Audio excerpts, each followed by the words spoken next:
Hello viewers, look at what I have today. This is FINNURUK. This is nuruk from John Allen in Finland, snowdrift brewer, and I'm going to brew with it today. So if you like this video, please click that like button and subscribe. Please click the bell to be notified when I publish a new video on the subject of rustic Asian rice wine every week. And please share this video wherever it is appropriate. So I'll tell you what I know about FINNURUK, and we'll brew with it. I'm excited to see how it will brew, and I'm going to open these packages. So big thanks to John for sending me his homemade nuruk. This is really special. First thing I want to do is open this up and weigh it, see what it looks like.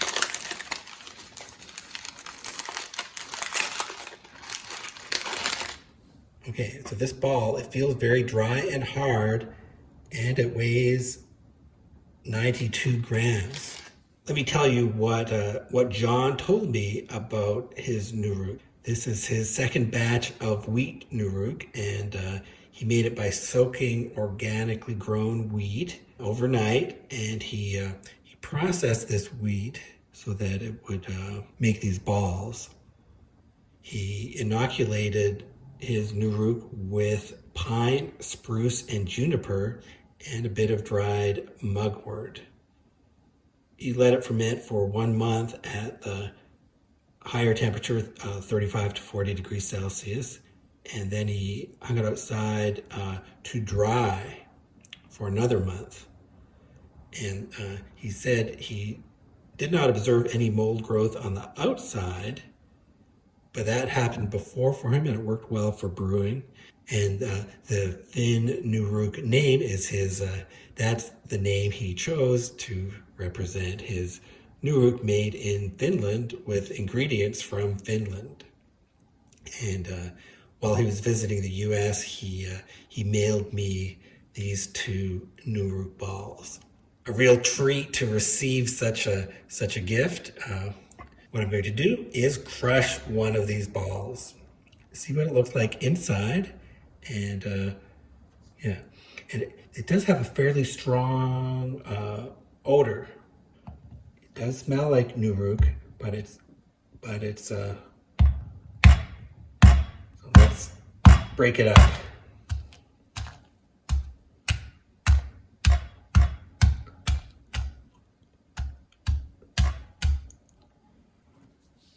Okay, so I can see right in the center here, that's a lot more white.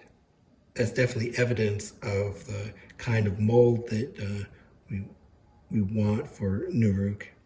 So I'm going to crush this into evenly sized pieces.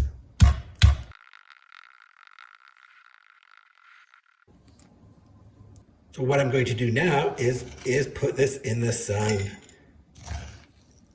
That will air it out, and the direct action of the sunlight. I want some direct sunlight. That'll freshen this up. So I have the sliding door open here, but I do have the screen. So I'm getting direct sunlight and wind, but I don't actually want insects to attack or eat the nuruk or anything else. So this is a good place for it. I'll move it around to keep it in the sun as the day progresses, and I'll catch up with you later. 1 kilogram of Thai sweet rice.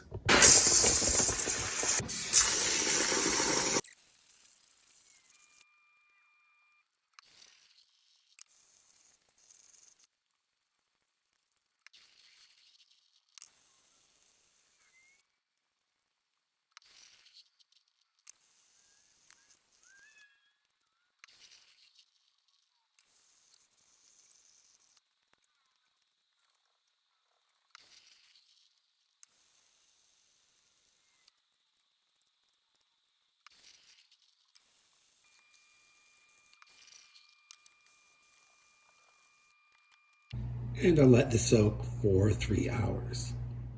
Now drain and rinse the rice. Let this drain for 30 minutes. So I've got the steamer ready. Dampened cheesecloth. And I'll steam this for 35 minutes.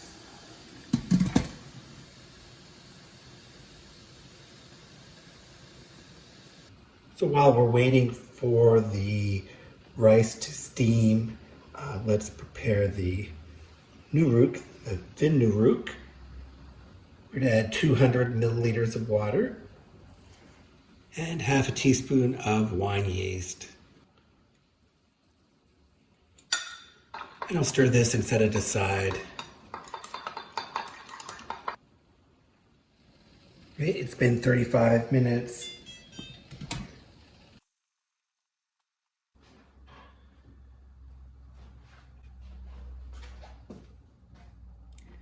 And spread this out to cool to less than 30 degrees Celsius. Okay, so I'll just let this cool.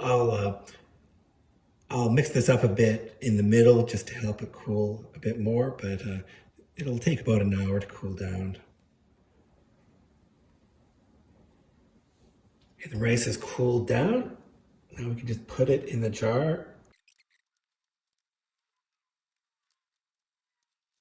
Now add the FINNURUK mixture and add 800 milliliters of water. And I just mix this by hand.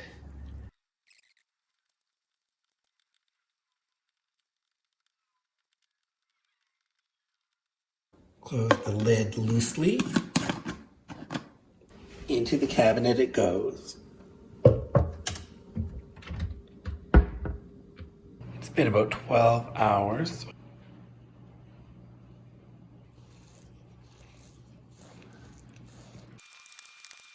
About 24 hours. The FINNURUK is starting off a bit slow. I do hear some bubbles. Let's feel what the texture is when I stir it. Oh yeah, it's definitely softer. There's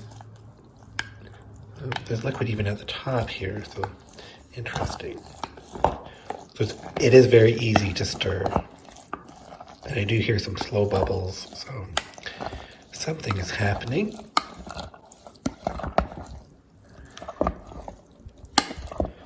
Yeah, the rice is much, much softer.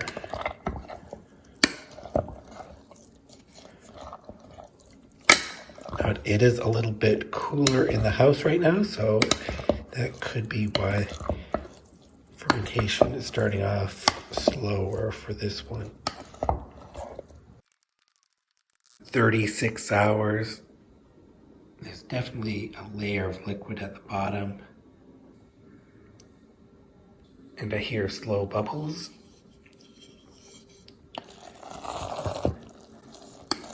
Yeah, you can see the liquid there. There's plenty of liquid. It's been almost 48 hours. There's very distinct layers. This is going to be easy to stir. This is the last time I'm going to stir this one.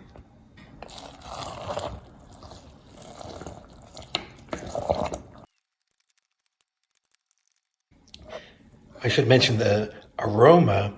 The aroma is milder than the nuruk itself. It's actually like sweet like honey. Yeah, it has a honey aroma.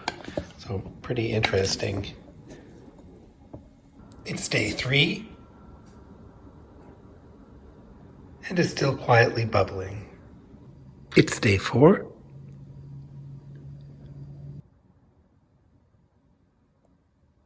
Day 5. It's day 6. It's day 7. And I don't hear it bubbling very much at all. Day 8.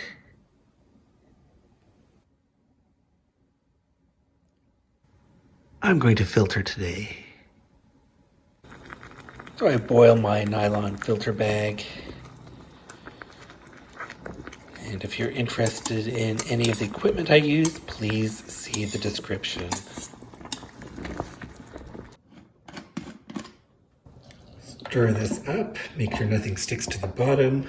I'm really looking forward to finding out what this FINNURUK brew tastes like. I mean, it smells fresh and bready. It's fermented well. Let's filter this. Here we go.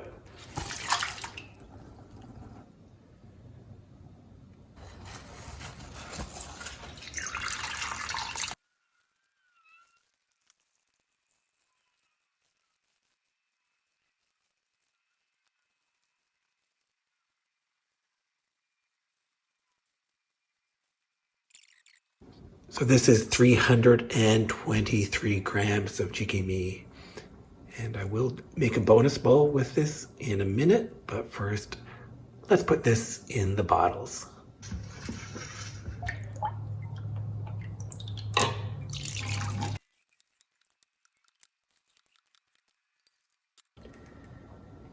I put the jjigae back in the filter bag.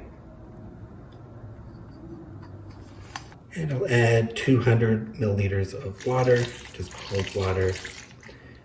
I'm going to rinse this out and squish it down. Get a little bit more out, flavor and alcohol out of this jjigae.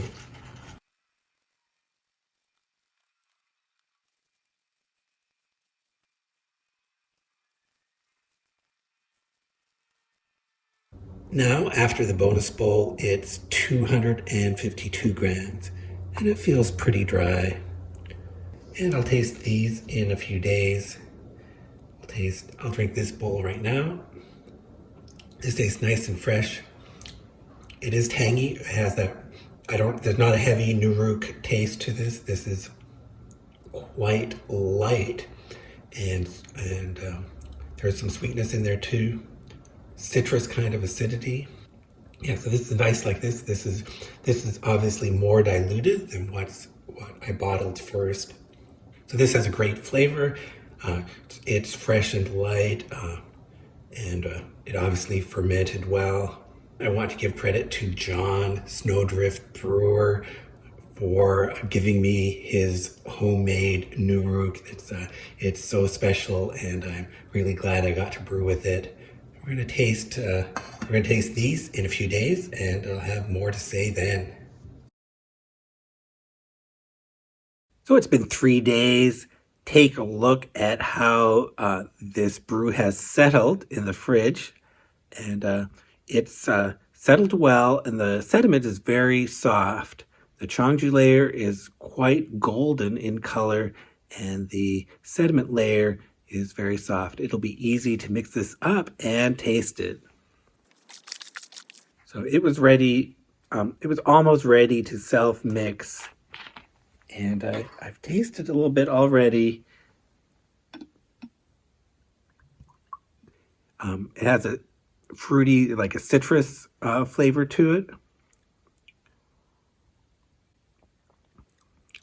And there's plenty of residual sugar. I really taste that at the beginning, in the middle.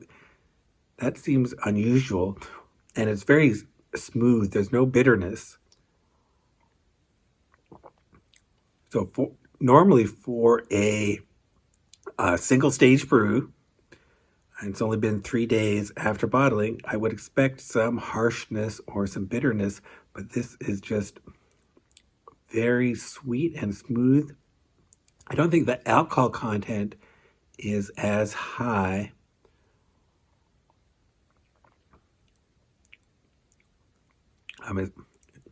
It's definitely there, but with all that sugar left over, I don't exactly know why it happened this way, but it seems like I end up with more sugar in this brew and less alcohol, and also no bitterness. Okay, so that's super interesting, how this turned out. So yeah, this is very fresh and smooth flavors, citrus. texture is smooth. Yeah, very good. The texture is smooth and the flavor is also smooth. Both meanings of smooth here. Okay. So this was very successful. I did not know how this would turn out. This was a special brew, pretty much. Well, it's unique for me. When would I ever have nuruk made from Finnish wheat? So this is really special. Thank you, John, for providing this nuruk to me. It really turned into a nice brew, so smooth and it has its own unique character. It's not the same as my other brews. So I think obviously the nuruk makes a big difference to your brews. I'm so glad to be able to brew with your own homemade nuruk. And so thank you, John. And I hope all of your brews go as well as this one. This one is a real treat. I'm enjoying it a lot. Viewers, if you have any questions, please let me know in the comments. Thank you for watching.